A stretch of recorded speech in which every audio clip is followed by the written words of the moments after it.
ഓസ്ട്രേലിയയിലെ national disability insurance scheme അഥവാ NDIS-ൽ വലിയ പരിഷ്കാരങ്ങൾ കൊണ്ടുവരാനുള്ള നീക്കമാണ് ഫെഡറൽ സർക്കാർ ആരംഭിച്ചിരിക്കുന്നത്.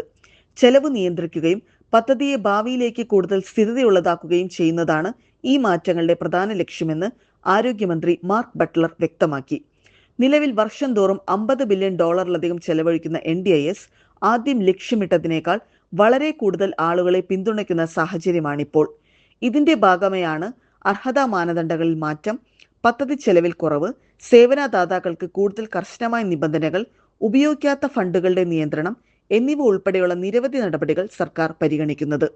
പുതിയ സംവിധാനത്തിൽ രോഗനിർണയ പട്ടികയെ മാത്രം ആശ്രയിച്ചല്ല, പകരം വ്യക്തിയുടെ പ്രവർത്തനശേഷി വിലയിരുത്തുന്ന രീതിയിലായിരിക്കും NDIS അർഹത നിശ്ചയിക്കുക.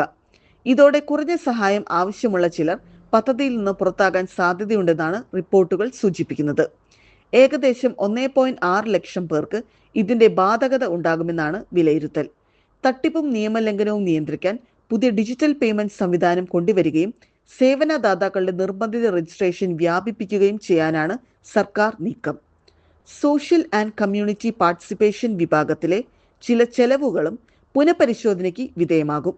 2026-27 ബജറ്റിന് ശേഷം പുതിയ ഭേദഗതി ബിൽ പാർലമെന്റിൽ അവതരിപ്പിക്കാനാണ് സർക്കാർ ലക്ഷ്യമിടുന്നത്. NDIS-ന്റെ ഭാവി രൂപപ്പെടുത്തുന്ന നിർണായക നീക്കമായാണ് ഈ പരിഷ്കാരങ്ങളെ കാണുന്നത്. റോയാനിൻ ജോൺസൺ, 24 ഓസ്ട്രേലിയ.